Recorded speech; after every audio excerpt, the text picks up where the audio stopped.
Hello, beautiful listener. Are you ready for secrets hiding in the shadows? Because tonight we delve into two mysteries of faith and reason. Where every whisper hides a secret, every silence holds a sin, and truth waits, patient and unseen, beneath the relaxing sound of the rain. So, settle in. Let the darkness surround you, and get ready for our first mystery, The Honour of Israel Gow, by GK Chesterton.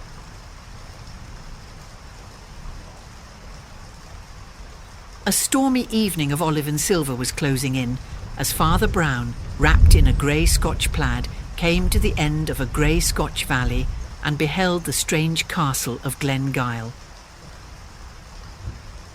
It stopped one end of the glen or hollow like a blind alley, and it looked like the end of the world. Rising in steep roofs and spires of sea-green slate in the manner of the old French-Scotch chateau, it reminded an Englishman of the sinister steeple hats of witches in fairy tales, and the pine woods that rocked round the green turrets looked by comparison as black as numberless flocks of ravens. This note of a dreamy, almost a sleepy devilry was no mere fancy from the landscape.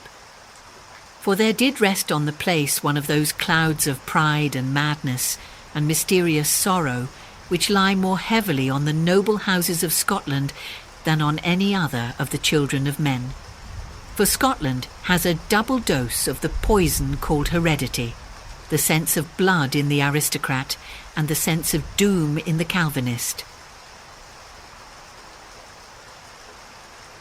The priest had snatched a day from his business at Glasgow to meet his friend Flambeau, the amateur detective, who was at Glengyle Castle with another more formal officer, investigating the life and death of the late Earl of Glengyle.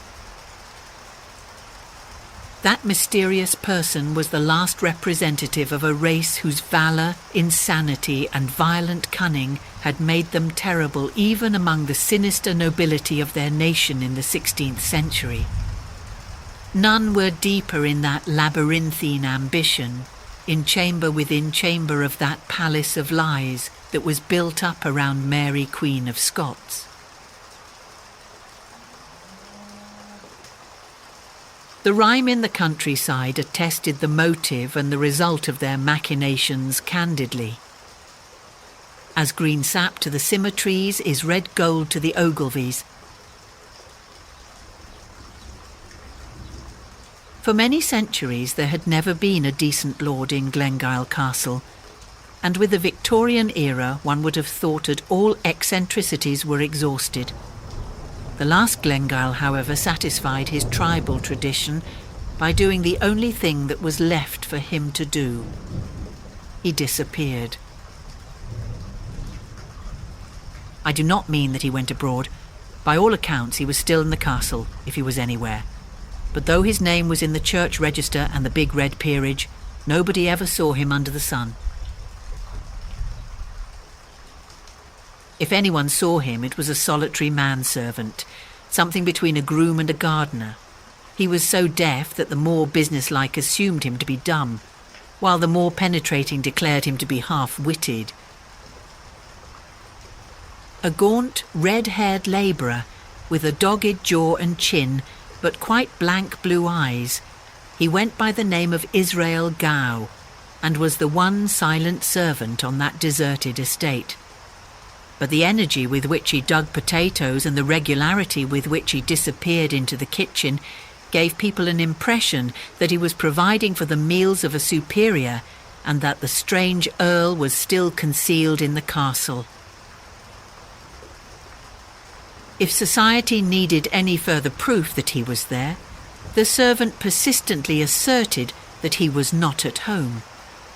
One morning, the provost and the minister, for the Glengyles were Presbyterian, were summoned to the castle. There they found that the gardener, groom and cook had added to his many professions that of an undertaker and had nailed up his noble master in a coffin.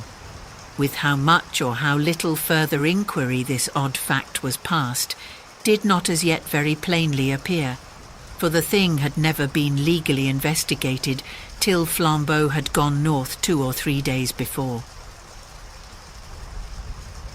By then the body of Lord Glengyle, if it was the body, had lain for some time in the little churchyard on the hill. As Father Brown passed through the dim garden and came under the shadow of the chateau, the clouds were thick and the whole air damp and thundery. Against the last stripe of the green-gold sunset, he saw a black human silhouette, a man in a chimney-pot hat with a big spade over his shoulder. The combination was queerly suggestive of a sexton, but when Brown remembered the deaf servant who dug potatoes, he thought it natural enough. He knew something of the Scotch peasant. He knew the respectability which might well feel it necessary to wear blacks for an official inquiry. He knew also the economy that would not lose an hour's digging for that. Even the man's start and suspicious stare as the priest went by were consonant enough with the vigilance and jealousy of such a type. The great door was opened by Flambeau himself, who had with him a lean man with iron grey hair and papers in his hand, Inspector Craven from Scotland Yard. The entrance hall was mostly stripped and empty, but the pale, sneering faces of 1 or 2 of the wicked Ogilvies looked down out of black periwigs and blackening canvas. Following them into an inner room, Father Brown found that the allies had been seated at a long oak table, of which their end was covered with scribbled papers, flanked with whisky and cigars. Through the whole of its remaining length, it was occupied by detached objects arranged at intervals, objects about as inexplicable as any objects could be. One looked like a small heap of glittering broken glass. Another looked like a high heap of brown dust. A third appeared to be a plain stick of wood. "You seem to have a sort of geological museum here," he said, as he sat down, jerking his head briefly in the direction of the brown dust and the crystalline fragments. "Not a geological museum," replied Flambeau. "Say a psychological museum." "Oh, for the Lord's sake," cried the police detective, laughing. "Don't let's begin with such long words." "Don't you know what psychology means?" asked Flambeau with friendly surprise. "Psychology means being off your chump." "Still, I hardly follow," replied the official. "Well," said Flambeau with decision, "I mean that we've only found out one thing about Lord Glengyle. He was a maniac." The black silhouette of Gow with his top hat and spade passed the window, dimly outlined against the darkening sky. Father Brown stared passively at it and answered, "I can understand there must have been something odd about the man, or he wouldn't have buried himself alive, nor been in such a hurry to bury himself dead. But what makes you think it was lunacy?" "Well," said Flambeau, "you just listen to the list of things Mr. Craven has found in the house." "We must get a candle," said Craven suddenly. "A storm is getting up and it's too dark to read." "Have you found any candles?" asked Brown, smiling, "among your oddities?" Flambeau raised a grave face and fixed his dark eyes on his friend. "That is curious too," he said. 25 candles and not a trace of a candlestick."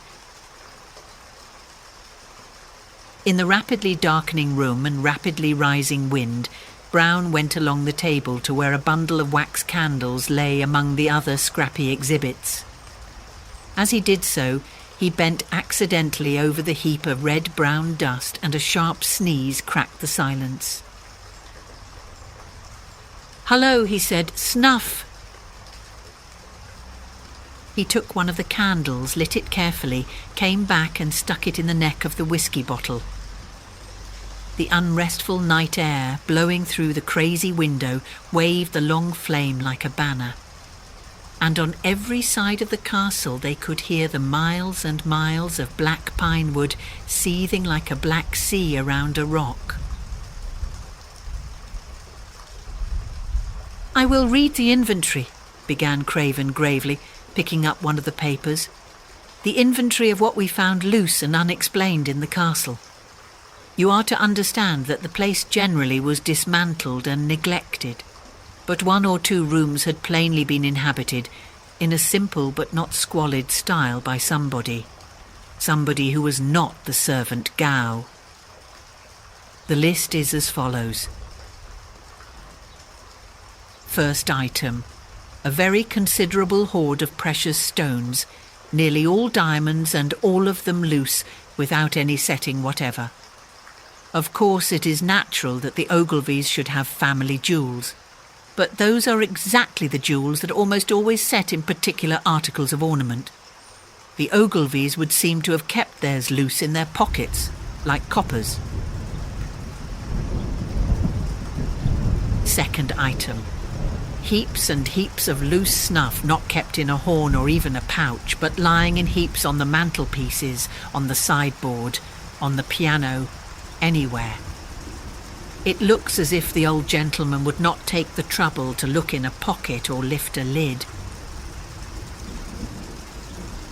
Third item, here and there about the house, curious little heaps of minute pieces of metal, some like steel springs, and some in the form of microscopic wheels, as if they had gutted some mechanical toy.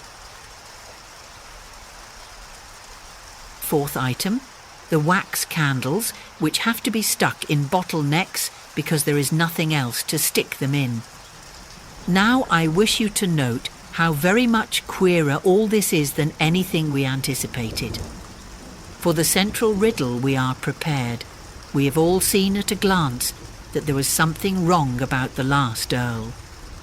We have come here to find out whether he really lived here, whether he really died here, whether that red-haired scarecrow who did his burying had anything to do with his dying. But suppose the worst in all this, the most lurid or melodramatic solution you like. Suppose the servant really killed the master, or suppose the master isn't really dead, or suppose the master is dressed up as the servant, or suppose the servant is buried for the master. Invent what Wilkie Collins tragedy you like, and you still have not explained a candle without a candlestick, or why an elderly gentleman of good family should habitually spill snuff on the piano. The core of the tale we could imagine. It is the fringes that are mysterious. By no stretch of fancy can the human mind connect together snuff and diamonds and wax and loose clockwork. "I think I see the connection," said the priest. "This Glengiel was mad against the French Revolution. He was an enthusiast for the Ancien Regime and was trying to reenact literally the family life of the last Bourbons. He had snuff because it was the 18th century luxury, wax candles because they were the 18th century lighting. The mechanical bits of iron represent the locksmith hobby of Louis XVI. The diamonds are for the diamond necklace of Marie Antoinette." Both the other men were staring at him with round eyes. "What a perfectly extraordinary notion!" cried Flambeau. "Do you really think that is the truth?" "I am perfectly sure it isn't," answered Father Brown. "Only you said that nobody could connect snuff and diamonds and clockwork and candles. I give you that connection offhand. The real truth, I am very sure, lies deeper." He paused a moment and listened to the wailing of the wind in the turrets. Then he said, "The late Earl of Glengyle was a thief. He lived a second and darker life as a desperate housebreaker. He did not have any candlesticks because he only used these candles cut short in the little lantern he carried. The snuff he employed as the fiercest French criminals have used pepper, to fling it suddenly in dense masses in the face of a captor or pursuer. But the final proof is in the curious coincidence of the diamonds and the small steel wheels. Surely that makes everything plain to you. Diamonds and small steel wheels are the only two instruments with which you can cut out a pane of glass. The bough of a broken pine tree lashed heavily in the blast against the window pane behind them, as if in parody of a burglar, but they did not turn round. Their eyes were fastened on Father Brown. Diamonds and small wheels, repeated Craven, ruminating. Is that all that makes you think it the true explanation? I don't think it the true explanation, replied the priest placidly. But you said that nobody could connect the four things. The true tale, of course, is something much more humdrum. Glengyle had found, or thought he had found, precious stones on his estate. Somebody had bamboozled him with those loose brilliants, saying they were found in the castle caverns. The little wheels are some diamond-cutting affair. He had to do the thing very roughly and in a small way, with the help of a few shepherds or rude fellows on these hills. Snuff is the one great luxury of such Scotch shepherds. It's the one thing with which you can bribe them. They didn't have candlesticks because they didn't want them. They held the candles in their hands when they explored the caves. Is that all? Asked Flambeau after a long pause. Have we got to the dull truth at last? Oh no, said Father Brown. As the wind died in the most distant pine woods with a long hoot as of mockery, Father Brown, with an utterly impassive face, went on. I only suggested that because you said one could not plausibly connect snuff with clockwork or candles with bright stones. 10 false philosophies will fit the universe, 10 false theories will fit Glengyle Castle, but we want the real explanation of the castle and the universe. But are there no other exhibits? Craven laughed, and Flambeau rose smiling to his feet and strolled down the long table. Items 5, 6, 7, etc., he said, and certainly more varied than instructive. A curious collection, not of lead pencils, but of the lead out of lead pencils.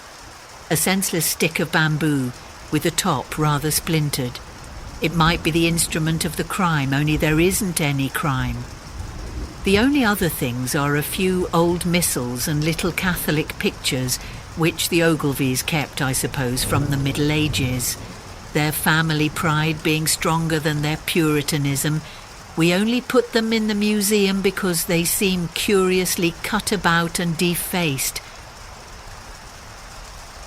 The heady tempest without drove a dreadful rack of clouds across Glengyle and through the long room into darkness as Father Brown picked up the little illuminated pages to examine them.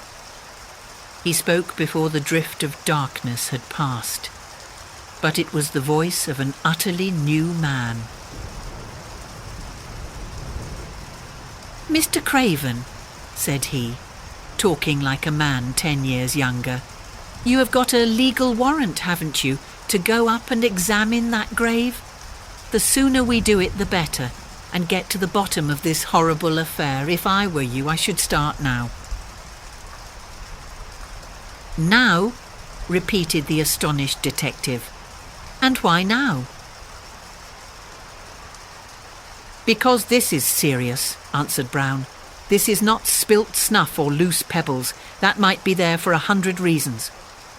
There is only one reason I know of for this being done, and the reason goes down to the roots of the world.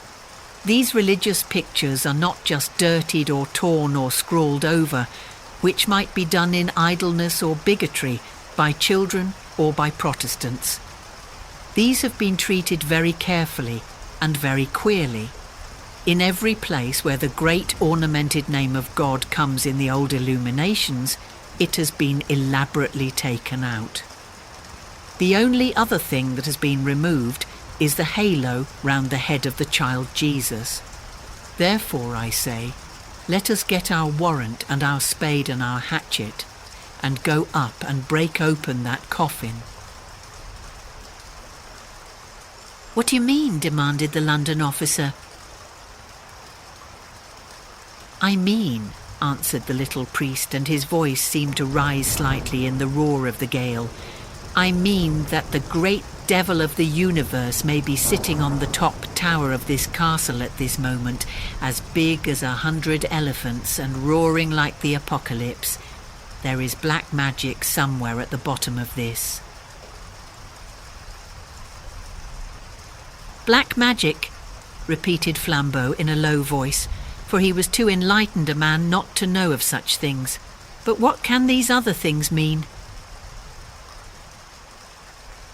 "Oh, something damnable, I suppose," replied Brown impatiently. "How should I know? How can I guess all their mazes down below? Perhaps you can make a torture out of snuff and bamboo. Perhaps lunatics lust after wax and steel filings. Perhaps there is a maddening drug made of lead pencils. Our shortest cut to the mystery is up the hill to the grave."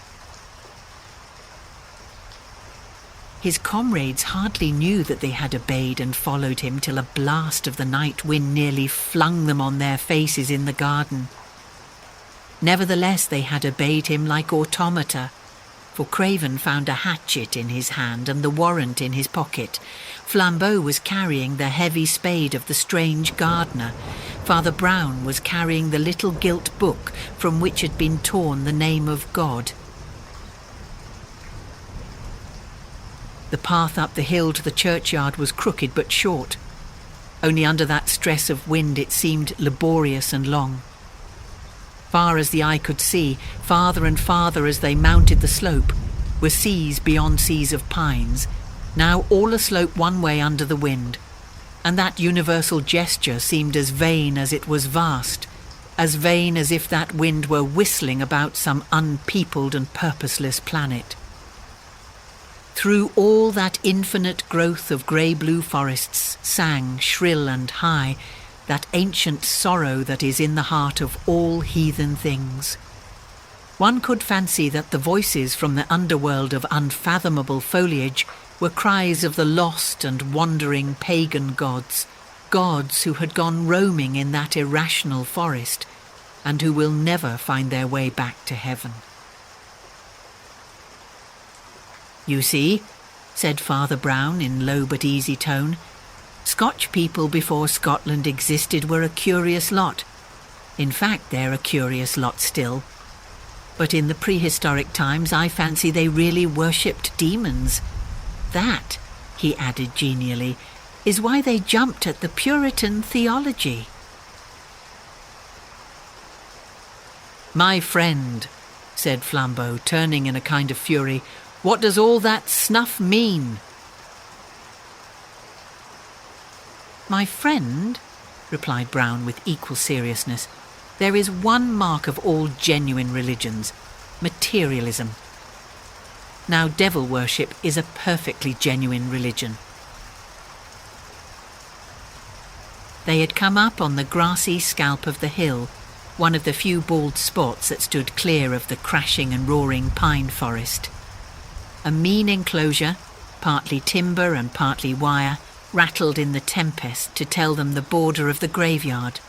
But by the time Inspector Craven had come to the corner of the grave, and Flambeau had planted his spade point downwards and leaned on it, they were both almost as shaken as the shaky wood and wire. At the foot of the grave grew great tall thistles, grey and silver in their decay. Once or twice, when a ball of thistledown broke under the breeze and flew past him, Craven jumped slightly, as if it had been an arrow. Flambeau drove the blade of his spade through the whistling grass into the wet clay below.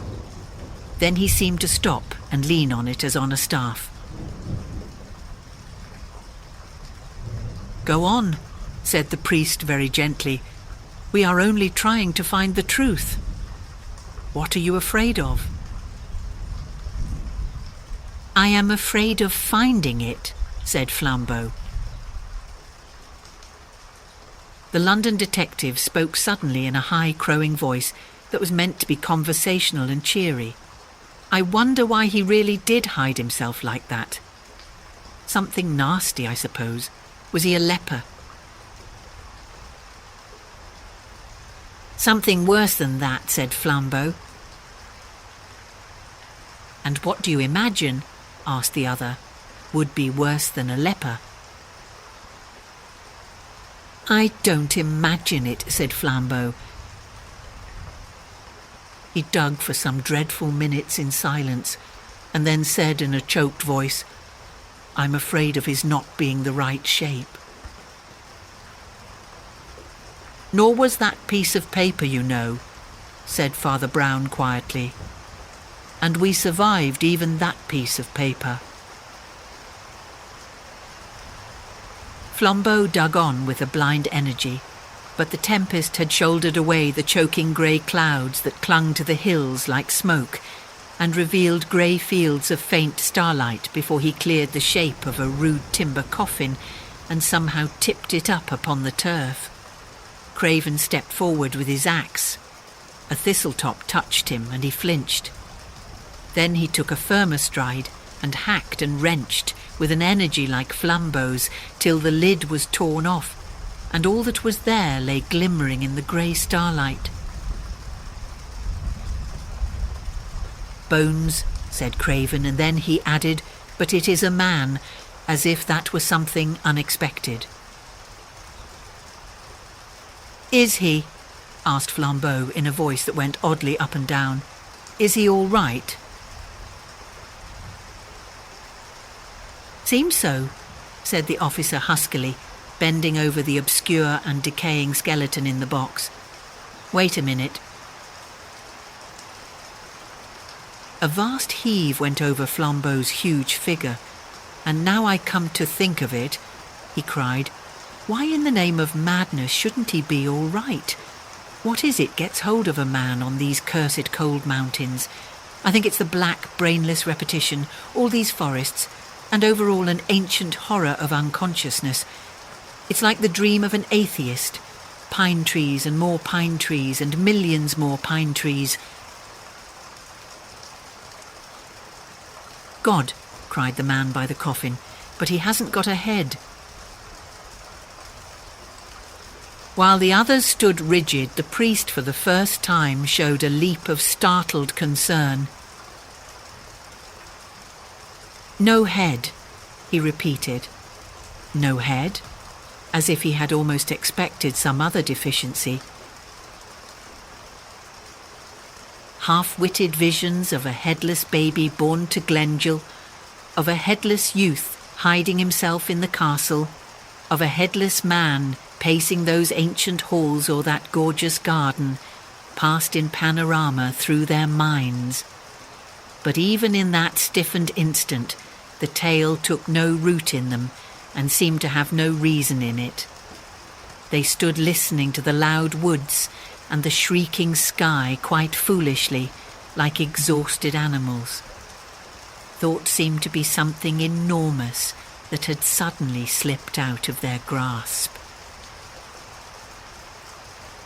"There are 3 headless men," said Father Brown, "standing round this open grave."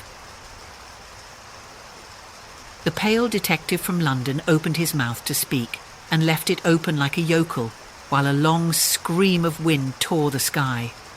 Then he looked at the axe in his hands as if it did not belong to him and dropped it. "Father," said Flambeau in that infantile and heavy voice he used very seldom, "what are we to do?"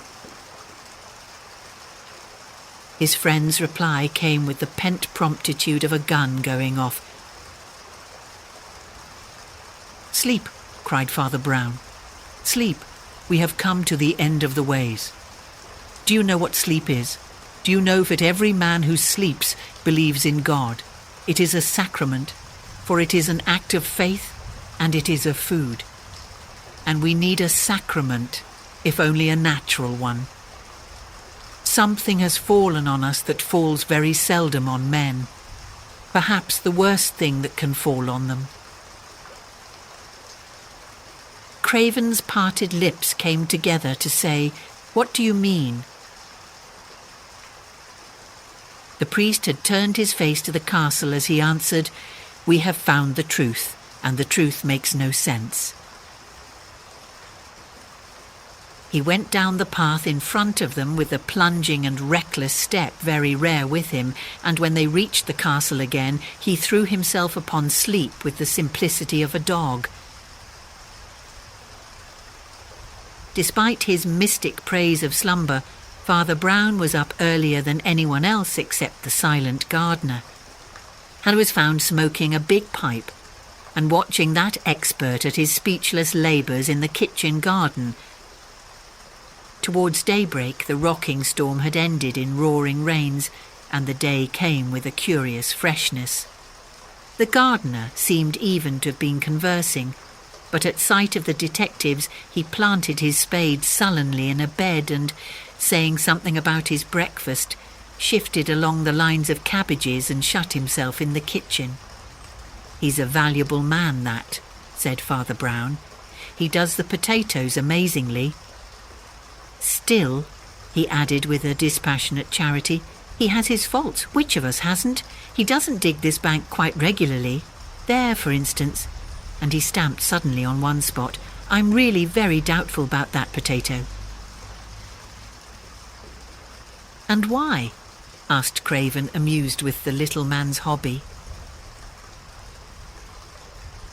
"I'm doubtful about it," said the other, "because old Gow was doubtful about it himself.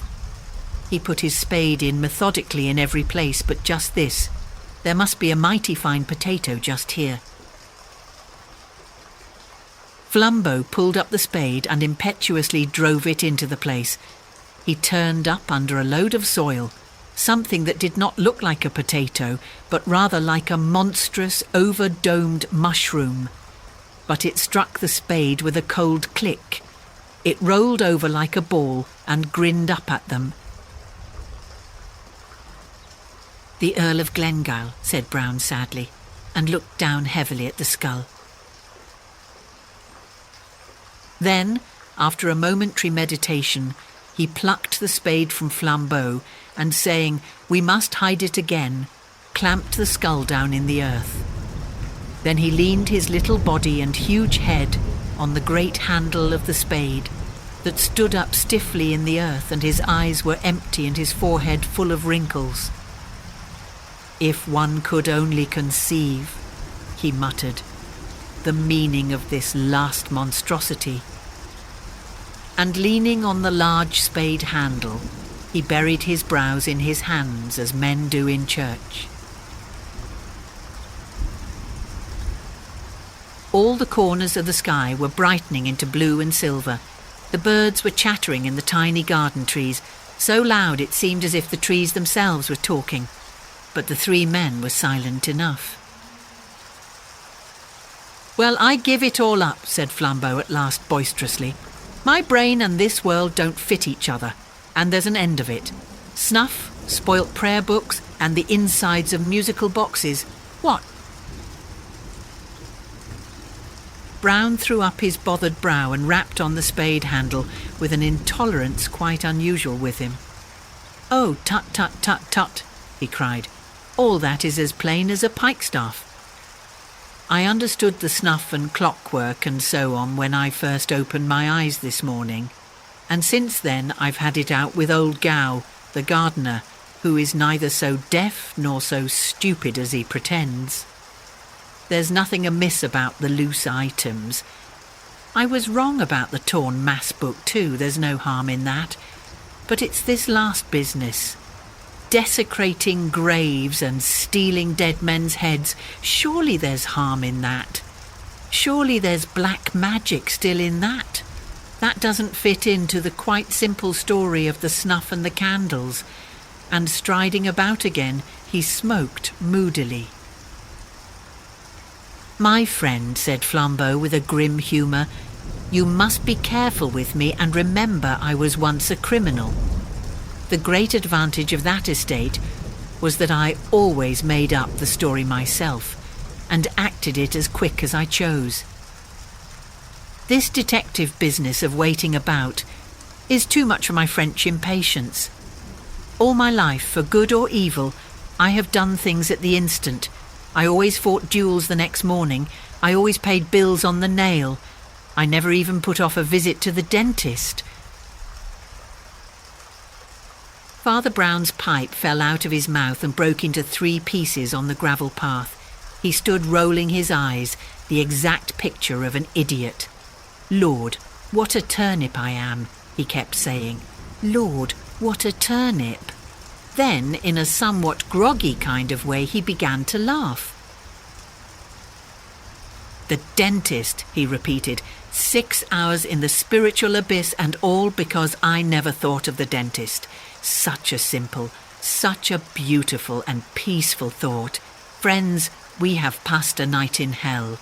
But now the sun is risen, the birds are singing, and the radiant form of the dentist consoles the world. "I will get some sense out of this," cried Flambeau, striding forward, "if I use the tortures of the Inquisition." Father Brown repressed what appeared to be a momentary disposition to dance on the now sunlit lawn, and cried quite piteously like a child, "Oh, let me be silly a little. You don't know how unhappy I have been, and now I know that there's been no deep sin in this business at all. Only a little lunacy, perhaps, and who minds that?" He spun round once more, then faced them with gravity. "This is not a story of crime," he said. "Rather, it is the story of a strange and crooked honesty. We are dealing with the one man on earth, perhaps, who has taken no more than his due. It is a study in the savage living logic that has been the religion of this race." That old local rhyme about the house of Glengyle. "As green sap to the symmetries is red gold to the Ogilvies," was literal as well as metaphorical. It did not merely mean that the Glengyles sought for wealth. It was also true that they literally gathered gold. They had a huge collection of ornaments and utensils in that metal. They were, in fact, misers whose mania took that turn. In the light of that fact, run through all the things we found in the castle. Diamonds without their gold rings, candles without their gold candlesticks, snuff without the gold snuff boxes, pencil leads without the gold pencil cases, a walking stick without its gold top, clockwork without the gold clocks, or rather watches. And, mad as it sounds, because the halos and the name of God in the old missals were of real gold, these also were taken away. The garden seemed to brighten, the grass to grow gayer in the strengthening sun as the crazy truth was told. Flambeau lit a cigarette as his friend went on. "Were taken away," continued Father Brown, "were taken away but not stolen. Thieves would never have left this mystery. Thieves would have taken the gold snuff boxes, snuff and all, the gold pencil cases, lead and all. We have to deal with a man with a peculiar conscience, but certainly a conscience. I found that mad moralist this morning in the kitchen garden yonder, and I heard the whole story." The late Archibald Ogilvy was the nearest approach to a good man ever born at Glengyle, but his bitter virtue took the turn of the misanthrope. He moped over the dishonesty of his ancestors, from which, somehow, he generalised a dishonesty of all men. More especially, he distrusted philanthropy or free giving, and he swore if he could find one man who took his exact rights, he should have all the gold of Glengyle. Having delivered this defiance to humanity, he shut himself up without the smallest expectation of its being answered. One day, however, a deaf and seemingly senseless lad from a distant village brought him a belated telegram, and Glengyle, in his acrid pleasantry, gave him a new farthing. At least he thought he had done so, but when he turned over his change, he found the new farthing still there and a sovereign gone. The accident offered him vistas of sneering speculation. Either way, the boy would show the greasy greed of the species. Either he would vanish, a thief stealing a coin, or he would sneak back with it virtuously, a snob seeking a reward. In the middle of that night, Lord Glengyle was knocked up out of his bed, for he lived alone, and forced to open the door to the deaf idiot. The idiot brought with him not the sovereign, but exactly 19 shillings and 11 pence 3 farthings in change. Then the wild exactitude of this action took hold of the mad lord's brain like fire. He swore he was Diogenes, that had long sought an honest man, and at last had found one. He made a new will, which I have seen. He took the literal youth into his huge neglected house and trained him up as his solitary servant, and after an odd manner, his heir. And whatever that queer creature understands, he understood absolutely his lord's 2 fixed ideas. First, that the letter of right is everything. And second, that he himself was to have the gold of Glengyle. So far that is all, and that is simple. He has stripped the house of gold, and taken not a grain that was not gold, not so much as a grain of snuff. He lifted the gold leaf off an old illumination, fully satisfied that he left the rest unspoilt. All that I understood, but I could not understand this skull business. I was really uneasy about that human head buried among the potatoes. It distressed me, till Flambeau said the word. It will be all right. He will put the skull back in the grave when he has taken the gold out of the tooth. And indeed, when Flambeau crossed the hill that morning, he saw that strange being, the just miser, digging at the desecrated grave, the plaid round his throat thrashing out in the mountain wind, the sober top hat on his head.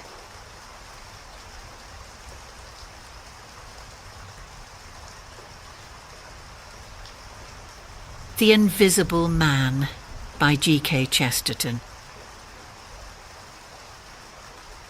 In the cool blue twilight of 2 steep streets in Camden Town, the shop at the corner, a confectioner's, glowed like the butt of a cigar.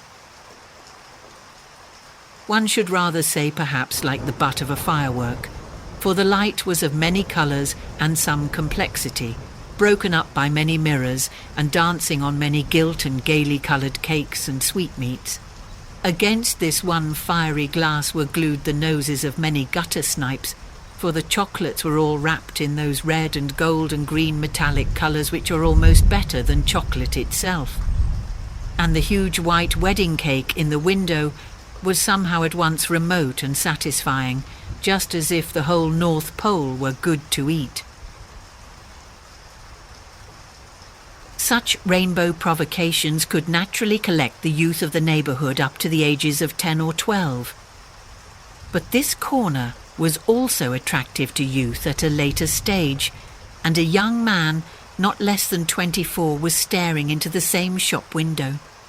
To him also the shop was of fiery charm, but this attraction was not wholly to be explained by chocolates, which, however, he was far from despising.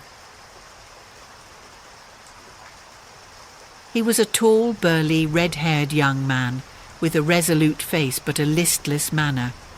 He carried under his arm a flat, grey portfolio of black and white sketches, which he had sold with more or less success to publishers, ever since his uncle, who was an admiral, had disinherited him for socialism, because of a lecture which he had delivered against that economic theory.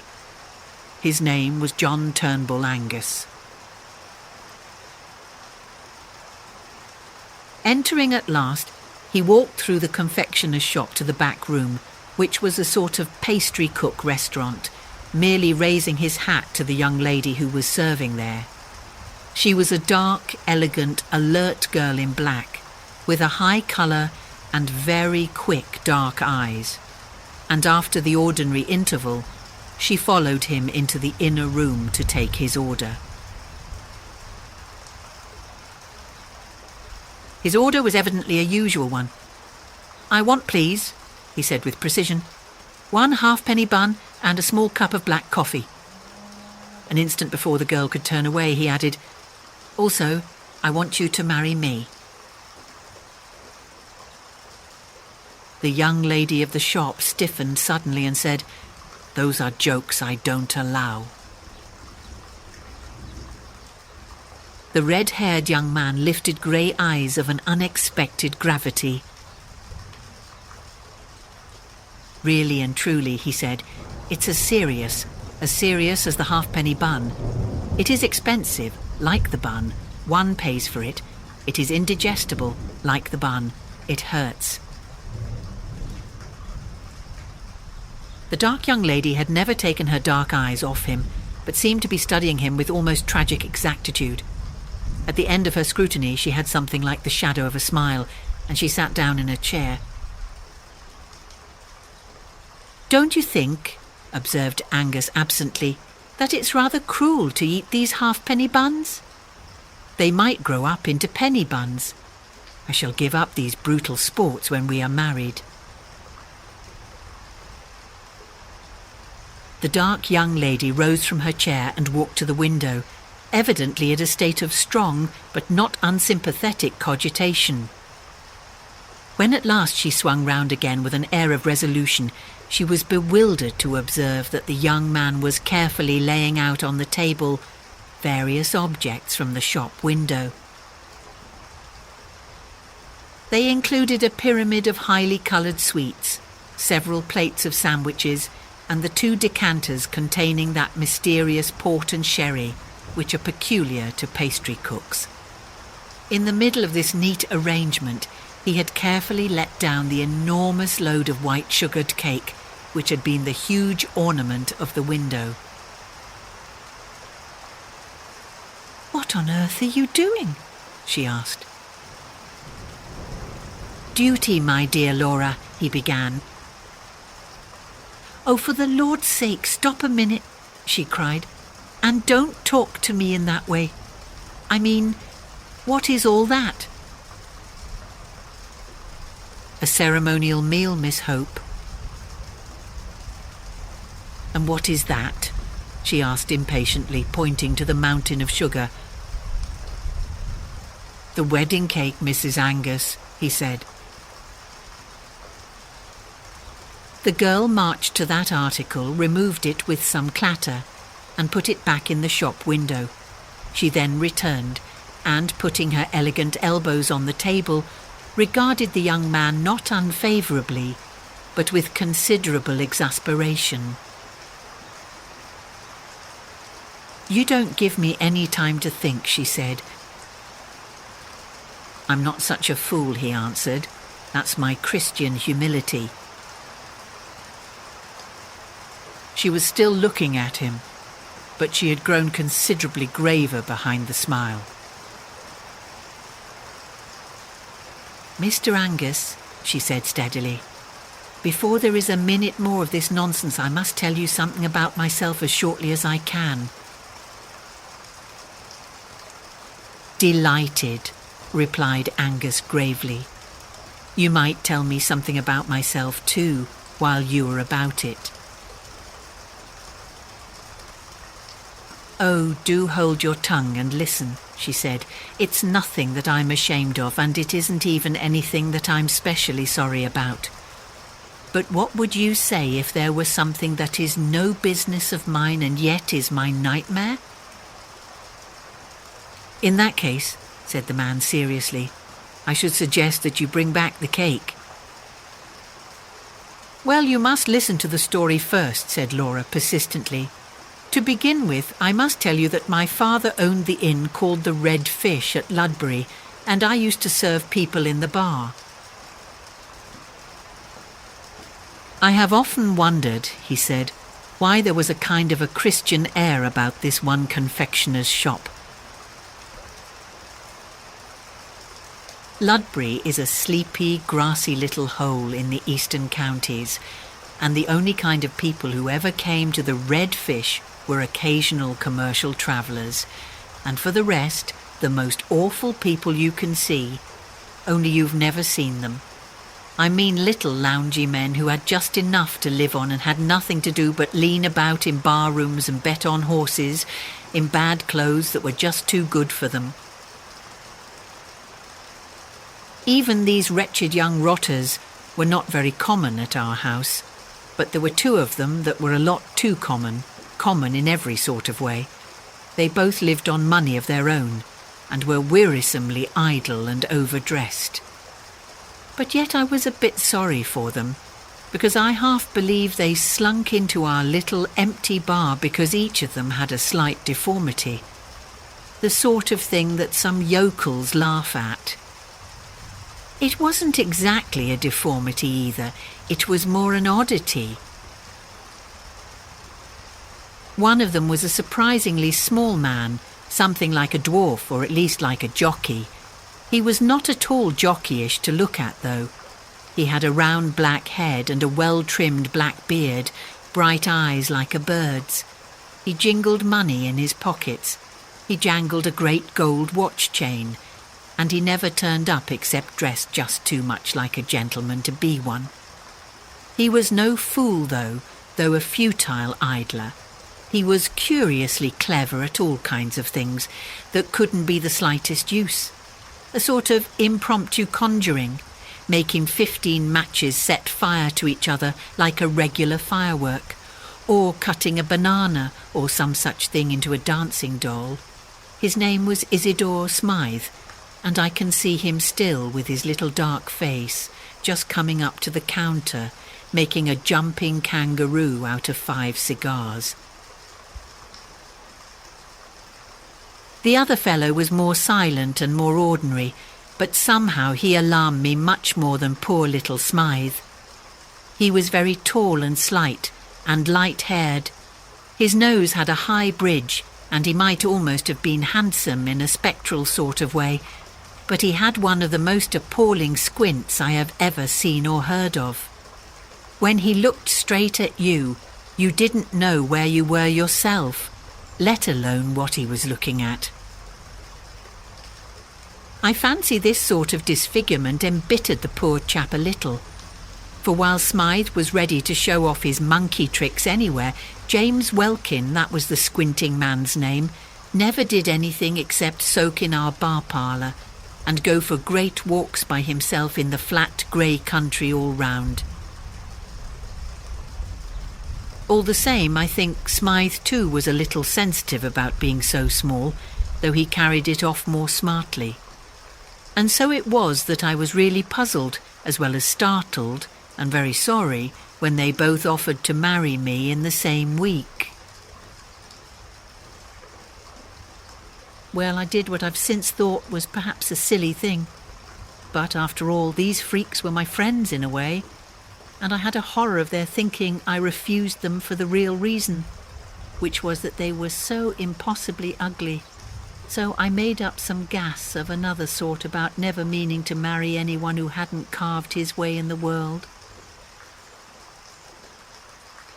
I said it was a point of principle with me not to live on money that was just inherited like theirs. 2 days after I had talked in this well-meaning sort of way, the whole trouble began.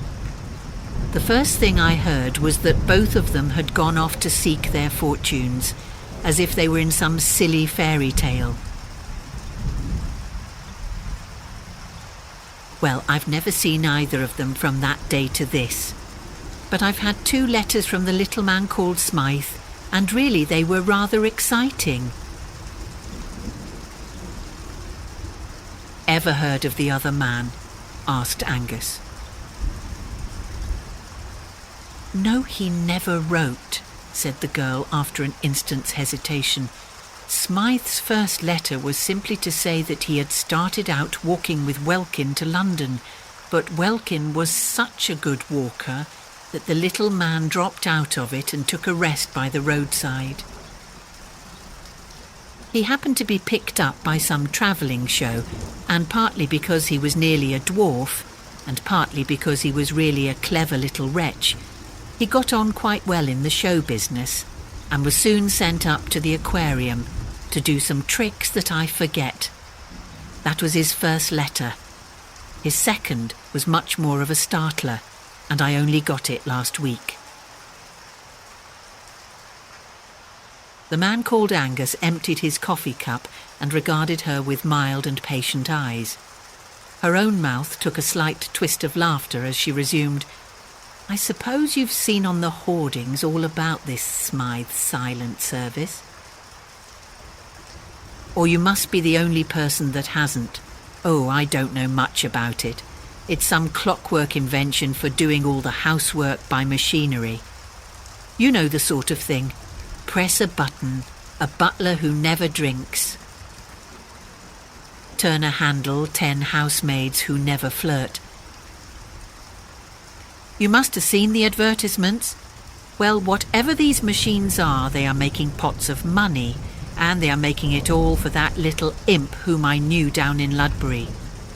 I can't help feeling pleased the poor little chap has fallen on his feet, but the plain fact is I'm in terror of his turning up any minute and telling me he's carved his way in the world, as he certainly has." "And the other man," repeated Angus with a sort of obstinate quietude. Laura Hope got to her feet suddenly. "My friend," she said, "I think you are a witch." "Yes, you are quite right. I have not seen a line of the other man's writing, and I have no more notion than the dead of what or where he is. But it is of him that I'm frightened. It is he who is all about my path. It is he who has half driven me mad. Indeed, I think he has driven me mad, for I have felt him where he could not have been, and I've heard his voice when he could not have spoken." "Well, my dear," said the young man cheerfully, "if he were Satan himself, he is done for, now you have told somebody. One goes mad all alone, old girl. But when was it you fancied you felt and heard our squinting friend?" "I heard James Welkin laugh as plainly as I hear you speak," said the girl steadily. "There was nobody there, for I stood just outside the shop at the corner, and could see down both streets at once. I had forgotten how he laughed, though his laugh was as odd as his squint. I had not thought of him for nearly a year. But it's a solemn truth that a few seconds later the first letter came from his rival." "Did you ever make the spectre speak or squeak or anything?" asked Angus with some interest. Laura suddenly shuddered, and then said with an unshaken voice, "Yes." Just when I had finished reading the second letter from Isidore Smythe announcing his success, just then I heard Welkin say, "He shan't have you, though." It was quite plain, as if he were in the room. It is awful. I think I must be mad. "If you really were mad," said the young man, "you would think you must be sane. But certainly there seems to me to be something a little rum about this unseen gentleman. 2 heads are better than 1. I spare you allusions to any other organs, and really, if you would allow me, as a sturdy practical man, to bring back the wedding cake out of the window." Even as he spoke, there was a sort of steely shriek in the street outside, and a small motor, driven at devilish speed, shot up to the door of the shop and stuck there. In the same flash of time, a small man in a shiny top hat stood stamping in the outer room. Angus, who had hitherto maintained hilarious ease from motives of mental hygiene, revealed the strain of his soul by striding abruptly out of the inner room and confronting the newcomer. A glance at him was quite sufficient to confirm the savage guesswork of a man in love. This very dapper but dwarfish figure, with the spike of black beard carried insolently forward, the clever, unrestful eyes, the neat but very nervous fingers, could be none other than the man just described to him, Isidore Smythe, who made dolls out of banana skins and matchboxes. Isidore Smythe, who made millions out of undrinking butlers and unflirting housemaids of metal. For a moment the two men, instinctively understanding each other's air of possession, looked at each other with that curious cold generosity which is the soul of rivalry. Mr. Smythe, however, made no allusion to the ultimate ground of their antagonism, but said simply and explosively, "Has Miss Hope seen that thing on the window?" "On the window?" repeated the staring Angus. "There's no time to explain other things," said the small millionaire shortly. "There's some tomfoolery going on here that has to be investigated."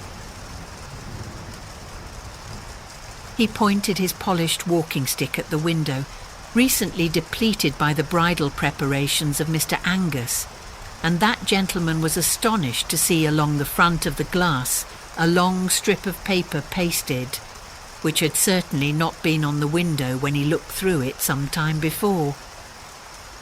Following the energetic Smythe outside into the street, he found that some yard and a half of stamp paper had been carefully gummed along the glass outside, and on this was written in straggly characters, "If you marry Smythe, he will die." "Laura," said Angus, putting his big red head into the shop, "you're not mad." "It's the writing of that fellow Welkin," said Smythe gruffly. "I haven't seen him for years, but he's always bothering me.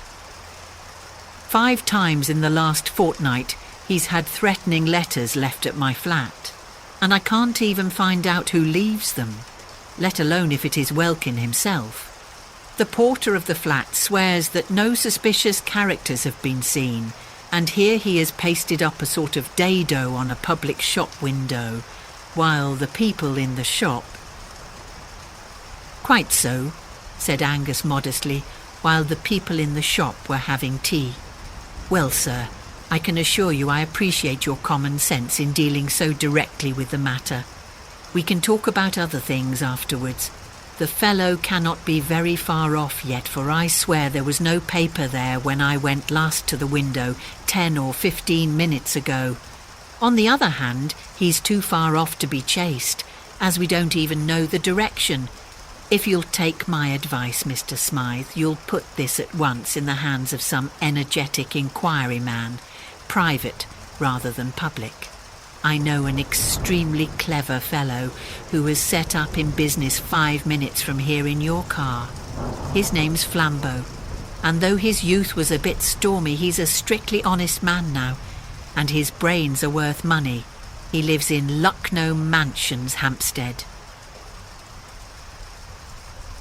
"That is odd," said the little man, arching his black eyebrows. "I live myself in Himalaya Mansions, round the corner. Perhaps you might care to come with me. I can go to my rooms and sort out these queer Welkin documents, while you run round and get your friend the detective." "You are very good," said Angus politely. "Well, the sooner we act, the better." Both men, with a queer kind of impromptu fairness, took the same sort of formal farewell of the lady, and both jumped into the brisk little car. As Smythe took the handles and they turned the great corner of the street, Angus was amused to see a gigantesque poster of Smythe's Silent Service, with a picture of a huge headless iron doll carrying a saucepan with the legend, "A cook who is never cross." I use them in my own flat," said the little black-bearded man, laughing, "partly for advertisements and partly for real convenience. Honestly and all above board, those big clockwork dolls of mine do bring your coals or claret or a timetable quicker than any live servants I've ever known, if you know which knob to press. But I'll never deny, between ourselves, that such servants have their disadvantages too." "Indeed," said Angus. "Is there something they can't do?" "Yes," replied Smythe coolly. "They can't tell me who left those threatening letters at my flat." The man's motor was small and swift like himself. In fact, like his domestic service, it was of his own invention. If he was an advertising quack, he was one who believed in his own wares. The sense of something tiny and flying was accentuated as they swept up long white curves of road in the dead but open daylight of evening. Soon the white curves came sharper and dizzier. They were upon ascending spirals, as they say in the modern religions. For indeed, they were cresting a corner of London which is almost as precipitous as Edinburgh, if not quite so picturesque.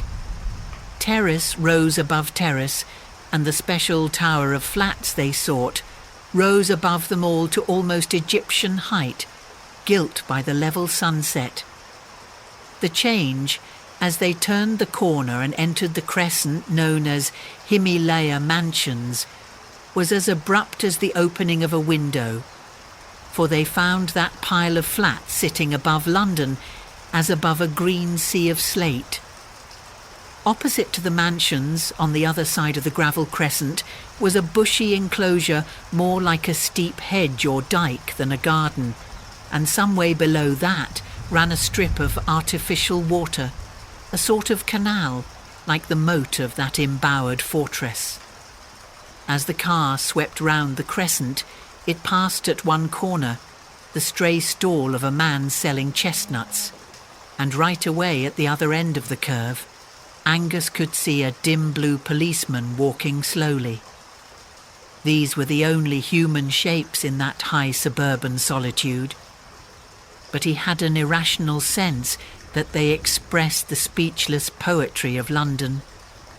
He felt as if they were figures in a story.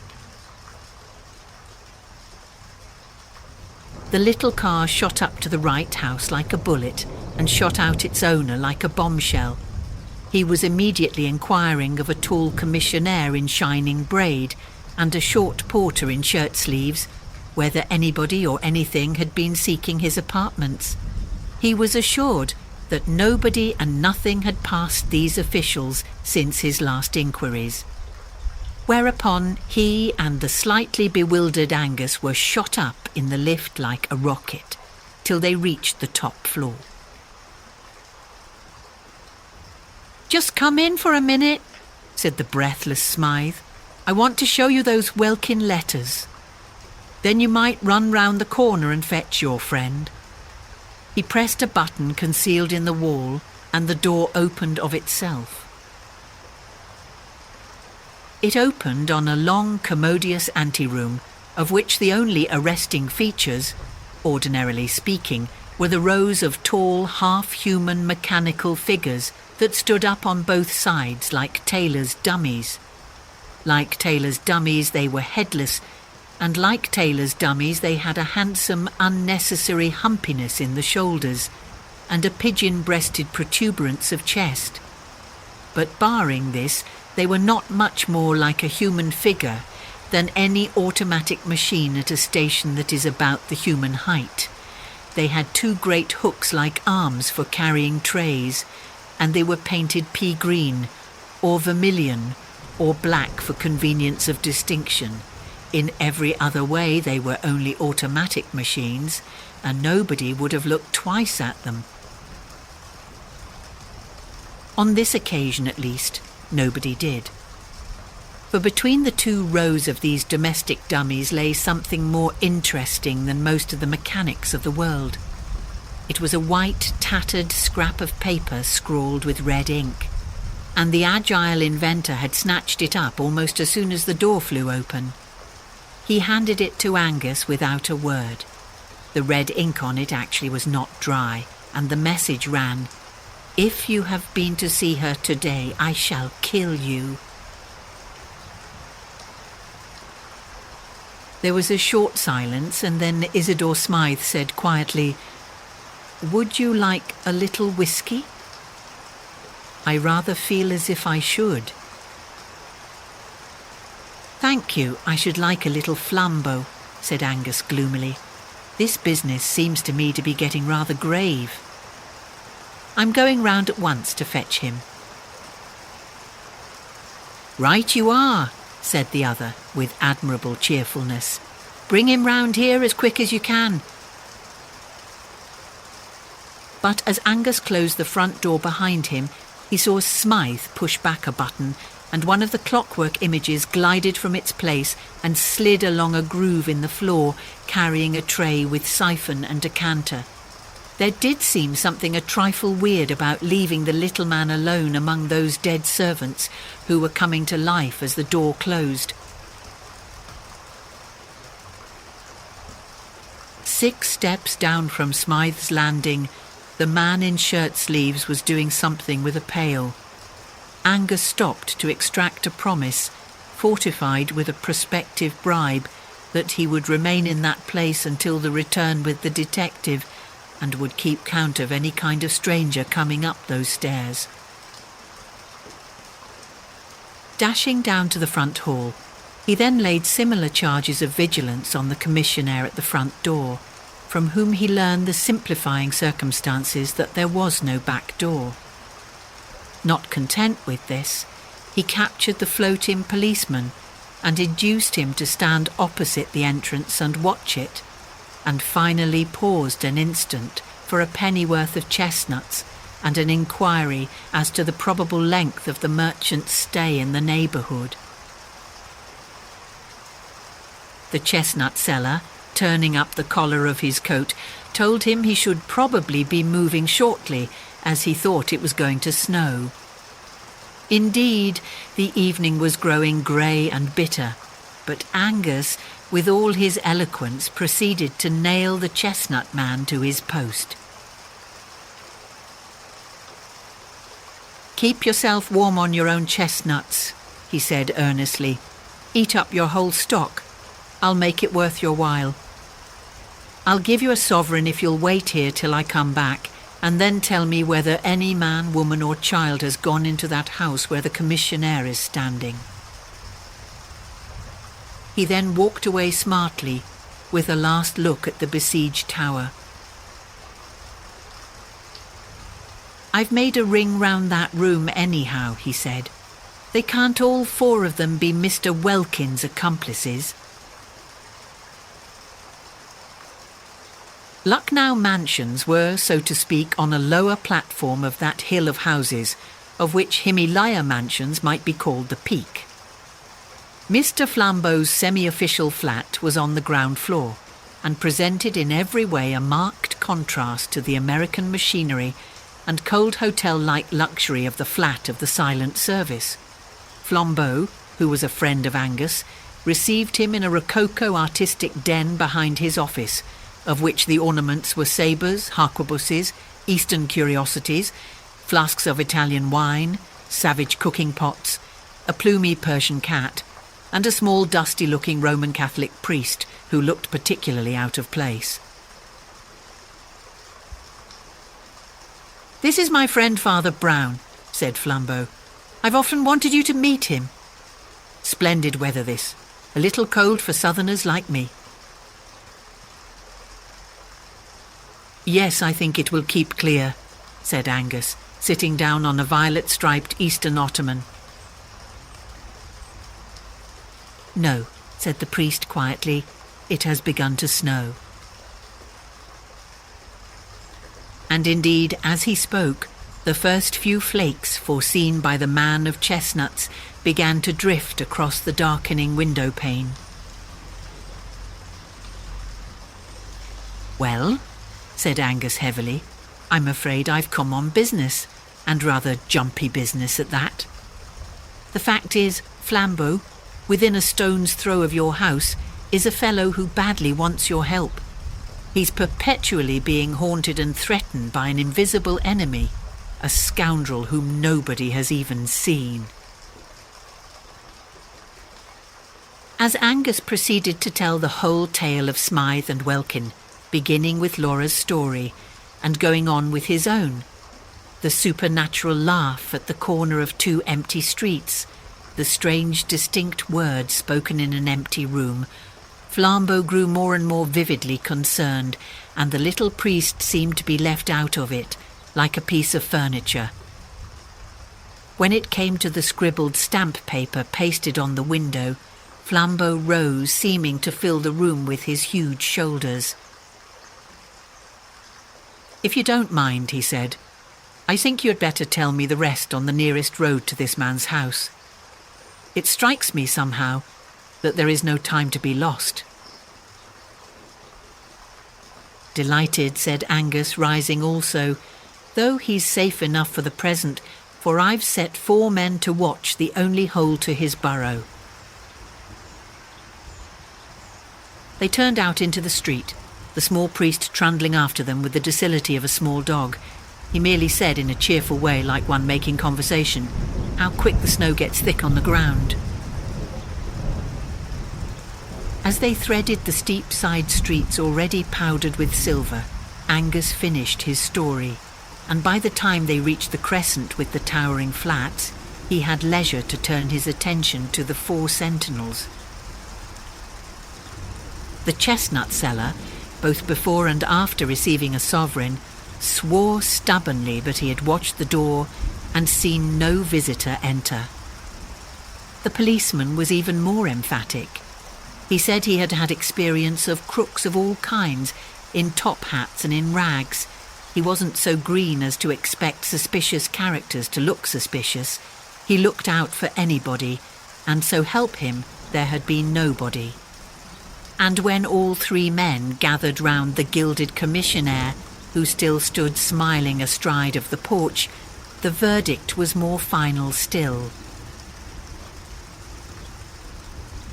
"I've got a right to ask any man, duke or dustman, what he wants in these flats," said the genial and gold-laced giant, "and I'll swear there's been nobody to ask since this gentleman went away."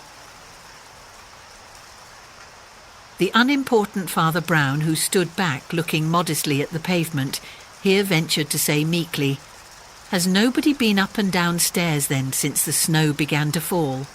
It began while we were all round at Flambeau's." "Nobody's been in here, sir, you can take it from me," said the official with beaming authority. "Then I wonder what that is," said the priest, and stared at the ground blankly like a fish.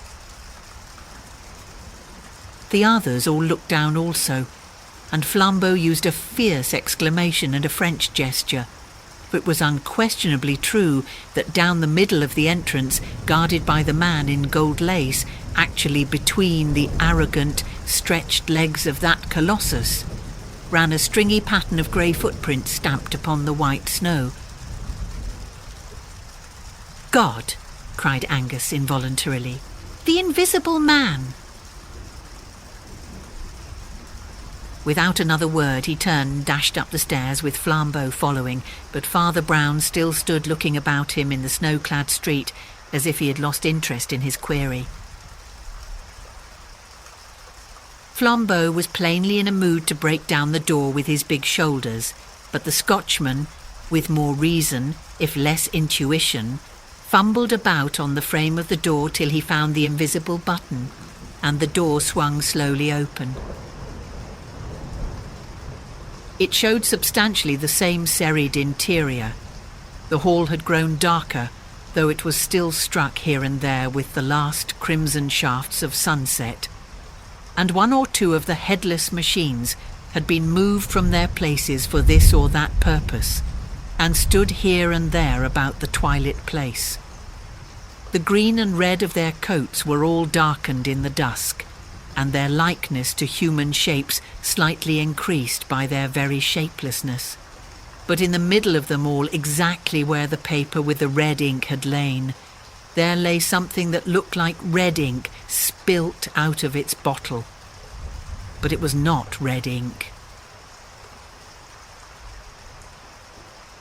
With a French combination of reason and violence, Flambeau simply said murder, and plunging into the flat, had explored every corner and cupboard of it in 5 minutes. But if he expected to find a corpse, he found none. Isidore Smythe was not in the place, either dead or alive. After the most tearing search, the two men met each other in the outer hall, with streaming faces and staring eyes. "My friend," said Flambeau, talking French in his excitement. "Not only is your murderer invisible, but he makes invisible also the murdered man." Angus looked round at the dim room full of dummies, and in some Celtic corner of his Scotch soul a shudder started. One of the life-size dolls stood immediately overshadowing the bloodstain, summoned perhaps by the slain man an instant before he fell. One of the high-shouldered hooks that served the thing for arms was a little lifted, and Angus had suddenly the horrid fancy that poor Smythe's own iron child had struck him down. Matter had rebelled, and these machines had killed their master. But even so, what had they done with him? "Eaten him?" said the nightmare at his ear, and he sickened for an instant at the idea of rent human remains absorbed and crushed into all that acephalous clockwork. He recovered his mental health by an emphatic effort and said to Flambeau, "Well, there it is. The poor fellow has evaporated like a cloud and left a red streak on the floor. The tale does not belong to this world." "There is only one thing to be done," said Flambeau, "whether it belongs to this world or the other. I must go down and talk to my friend."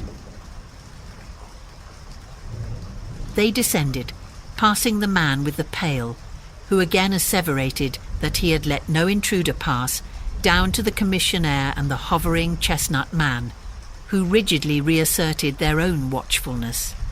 But when Angus looked round for his fourth confirmation, he could not see it, and called out with some nervousness, "Where is the policeman?" "I beg your pardon," said Father Brown. "That is my fault. I just sent him down the road to investigate something that I just thought worth investigating." "Well, we want him back pretty soon," said Angus abruptly, "for the wretched man upstairs has not only been murdered but wiped out." "How?" asked the priest. "Father," said Flambeau after a pause, "upon my soul I believe it is more in your department than mine. No friend or foe has entered the house, but Smythe is gone, as if stolen by the fairies. If that is not supernatural, As he spoke, they were all checked by an unusual sight. The big blue policeman came round the corner of the crescent, running. He came straight up to Brown. "You're right, sir," he panted. "They've just found poor Mr. Smythe's body in the canal down below." Angus put his hand wildly to his head. "Did he run down and drown himself?" he asked. "He never came down, I'll swear," said the constable, "and he wasn't drowned either, for he died of a great stab over the heart." "And yet you saw no one enter," said Flambeau in a grave voice. "Let us walk down the road a little," said the priest. As they reached the other end of the crescent, he observed abruptly, "Stupid of me! I forgot to ask the policeman something. I wonder if they found a light brown sack." "Why a light brown sack?" asked Angus, astonished. "Because if it was any other coloured sack, the case must begin over again," said Father Brown. "But if it was a light brown sack, why, the case is finished." "I'm pleased to hear it," said Angus with hearty irony. "It hasn't begun, so far as I am concerned." "You must tell us all about it," said Flambeau with a strange heavy simplicity like a child. Unconsciously, they were walking with quickening steps down the long sweep of road on the other side of the high crescent, Father Brown leading briskly, though in silence. At last he said with an almost touching vagueness, "Well, I'm afraid you'll think it so prosy. We always begin at the abstract end of things, and you can't begin this story anywhere else."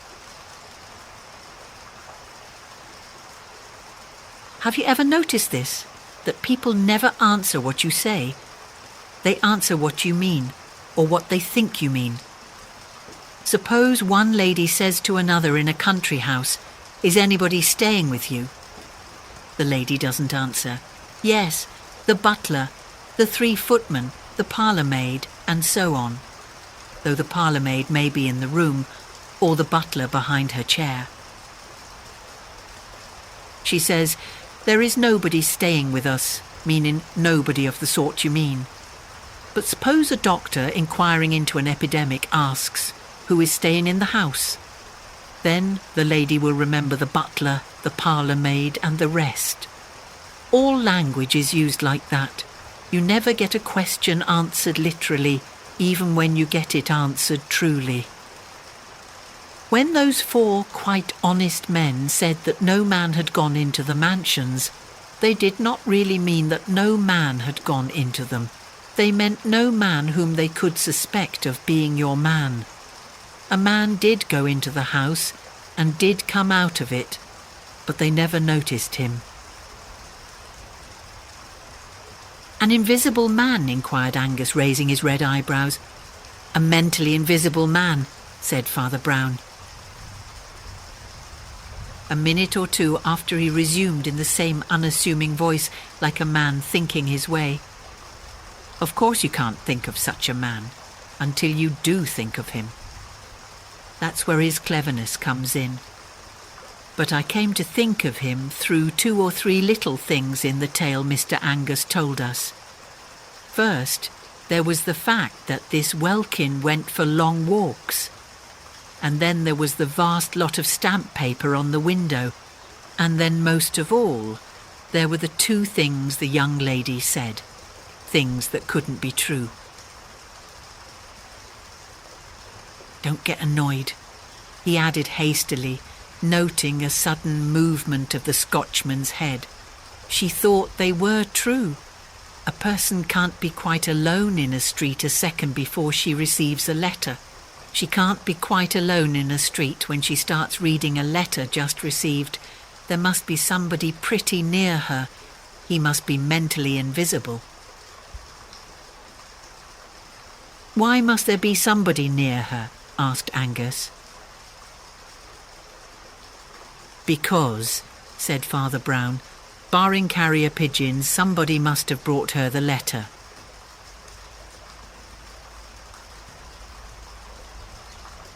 "Do you really mean to say," asked Flambeau with energy, "that Welkin carried his rival's letters to his lady?" "Yes," said the priest. "Welkin carried his rival's letters to his lady. You see, he had to." "Oh, I can't stand much more of this," exploded Flambeau. "Who is this fellow? What does he look like? What is the usual get-up of a mentally invisible man?" "He is dressed rather handsomely in red, blue and gold," replied the priest promptly with precision. "And in this striking and even showy costume he entered Himalaya mansions under 8 human eyes. He killed Smythe in cold blood and came down into the street again carrying the dead body in his arms." "Reverend sir," cried Angus, standing still, "are you raving mad or am I?" "You are not mad," said Brown, "only a little unobservant. You have not noticed such a man as this, for example."